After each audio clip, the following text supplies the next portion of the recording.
Welcome to the Ducks Unlimited podcast, the only podcast about all things waterfowl. From hunting insights to science-based discussions about ducks, geese, and issues affecting waterfowl and wetlands conservation in North America, we bring the resource to you. The DU Podcast with your host, Chris Jennings. Today I've got John Pullman, the Ducks Unlimited magazine freelance contributor along with ducks.org. And John is a native South Dakotan. And John is going to bring some information to us from up there in the prairies that he's kind of been collecting over the last week or so. He's going to provide a little habitat update on what the duck production kind of looks like. Because without the overall survey, other than I think North Dakota, we're kind of in the dark here a little bit, other than just some observations and kind of reaching out to some of our state agency partners. So, John, thanks for joining us and welcome back to the show. Thanks, Chris. Glad to be with you. Awesome. So let's just start out with kind of what the South Dakota, what does that kind of look like right now? What's the habitat looking like? And what are you seeing just in some of your observations and some of the people that you've talked to? Sure, absolutely. Well, in South Dakota, I think it's largely good news. And this is going to be a theme that kind of carries throughout our conversation today, Chris, but it's there are places that are doing really well and there are places that are starting to dry out a little bit. But in South Dakota, when you look at the state, the state's divided in half by the Missouri River, and the majority of the really good duck habitat is on the east side of that Missouri River. And within that half of the state, you've got areas that are looking pretty good right now. We had a lot of carryover moisture from last year. Last fall was pretty wet. Last summer and spring were really wet in South Dakota. And so even though we didn't really have there wasn't a ton of snowfall over the winter, it was a pretty moderate winter for us. We had a lot of carryover water.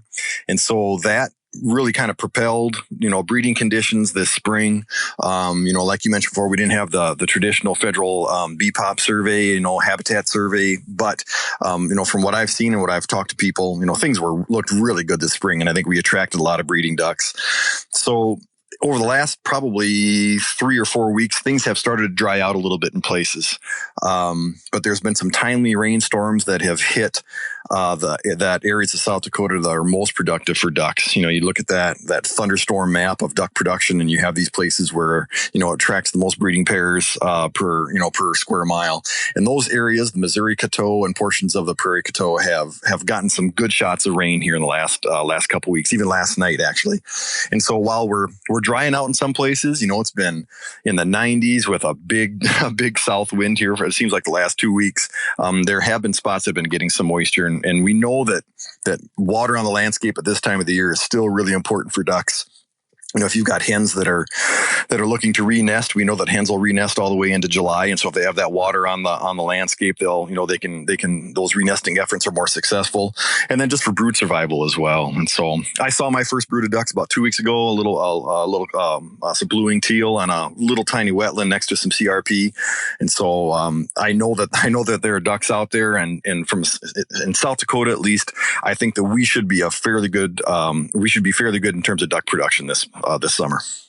Awesome. That is spectacular. And I know, I had heard from several different sources that South Dakota and North Dakota were both in pretty good shape. So I didn't want to steal your thunder there, but that's some great information. And I know you guys were really wet last year. And are you kind of expecting that, those wetter conditions to carry over into the early fall?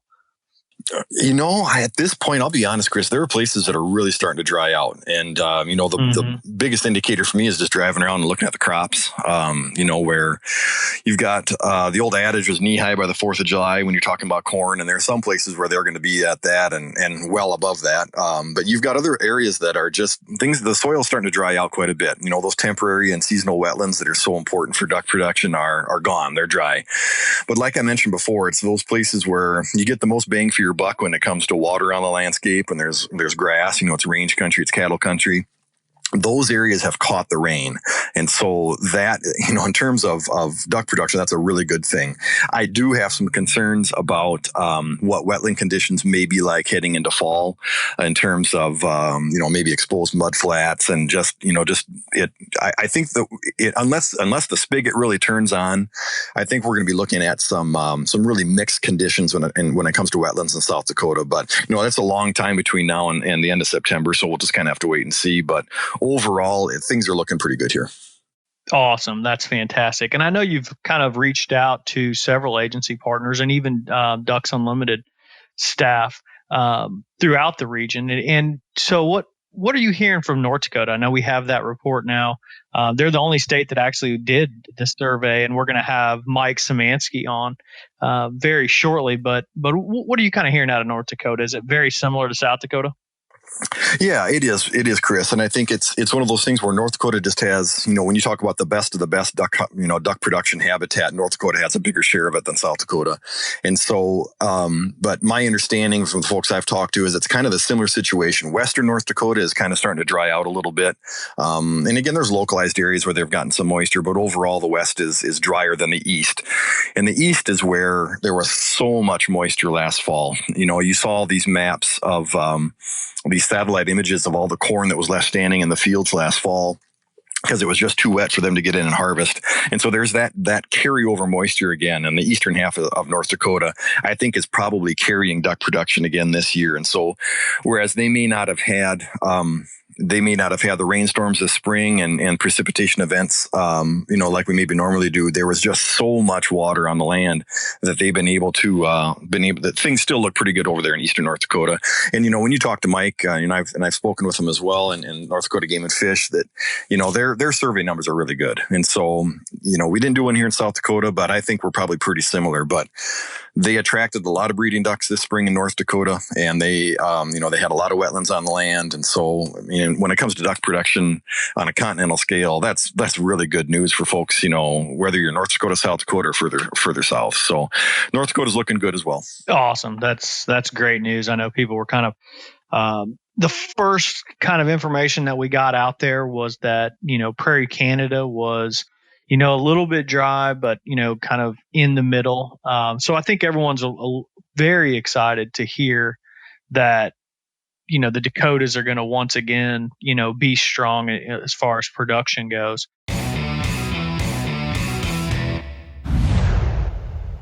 Be the first to know when ducks are on the move. Sign up for DU's waterfowl migration email alerts and receive ongoing in-depth updates on the latest habitat conditions, weather changes, and hunting reports for your flyway. Visit ducks.org/migration alerts. So, and you mentioned before we got on that you talked to Bob Sanders out in Montana, and kind of eastern Montana is a little bit overlooked sometimes by kind of just your average duck hunter as a really high production area. But what are the habitat conditions there? Yeah, I tell you what, when Montana, that northeastern corner of Montana, when the conditions are right and they've got water, that can be a duck production. I mean, they can be a great area for duck production because they've got a lot of wetland basins and then they have just a lot of grass. It's cattle country. And so when you put those two things together and you've got water, it can be a boon. When I talked to Bob recently, he said that things are starting to dry out. And he rated wetland conditions as fair. And he said a lot of those temporary and seasonal wetlands have dried up. And so what he said that ducks are kind of leaning heavily on right now are these man-made, stock dams and things like that out in cattle country, and just kind of underscores the importance of those man-made water structures. And those are kind of carrying things right now. But overall, I think that there will be some decent production up there in Montana, and that probably kind of follows in line with what we're seeing in Prairie Canada, that those similar conditions where it's maybe not as much water as you'd like to see. But overall, the Prairie Pothole region, where you're talking Montana, North Dakota, South Dakota, I don't think there's any reason to believe that we won't have anything but a pretty good fall flight out here this fall. That is good news. Good news for everyone listening out there who's curious, and it's great that you're able to kind of compile this information for us. Lacking the BPOP survey, I know people are kind of looking around, we never really understood how significant the BPOP survey was just for our average supporter who's really kind of clamoring for that information. And we're trying to be able to provide that as best as possible right now. And I appreciate you doing that. So, as these conditions kind of change and over the course of the next couple weeks, hopefully you guys will keep getting a little bit of rain out there in South Dakota, stay a little cooler than you have been. I know 90 degrees is that's pretty brutal. It's pretty common for us here in Memphis, but I know that's brutal for you guys up there. Well, it is. The problem is that it's normal. Well, when it's really bad is if it's 95 degrees and you've got humidity in the air, and it's just, folks live down south, sometimes that's your everyday experience. But for us up here, summer months when you get that humidity in the air and it's just warm and hot, it's like walking into a blast furnace outside, So that hasn't been the case the last couple of weeks. We haven't really had a ton of humidity. Today there's a little bit hanging around in the air, but it's just been plain old hot and windy, and that's that has helped dry up some of these areas that had some water when you got that wind blowing over all the time. But yeah, we're going to be watching precipitation here from now until September to see what happens. We get through July and the renesting efforts, then we're looking at where these rainstorms are coming in terms of new water on the landscape. Because soon as those ducks start to fly, end of July, you're going to be starting to watch them hit wheat fields and small grains and all that stuff. And if there's new water on the landscape, they're going to start to congregate in those areas. And so it's a constant process of just watching the weather and watching the patterns and seeing where that, like I say, that new water that's on the ground. And so you're always keeping an eye on the weather. But yeah, this is part of what keeps you going as a duck hunter. I mean, you're always excited about fall and stuff like this, watching the weather and watching these duck broods pop up and all these things. It just adds to that excitement and build up anticipation for the fall hunting season. So absolutely. And over the course of the next couple of weeks, we'll probably have to bring you back on. But no, I appreciate you coming on. I appreciate you keeping your ear out and, kind of making sure that you know what's going on there in the prairie so we can bring you on and provide a cool little regional update like this. So I really do appreciate it, John. Thanks for taking the time. Yeah, you bet, Chris. Anytime. I'd like to thank my guest, John Pullman, for coming on and providing an excellent update on the habitat conditions and throughout North Dakota, South Dakota, and eastern Montana. I'd like to thank our producer, Clay Barrett, for putting together the podcast, doing a great job. And I'd like to thank you, the listener, for joining us today, listening to the podcast, and supporting wetlands conservation.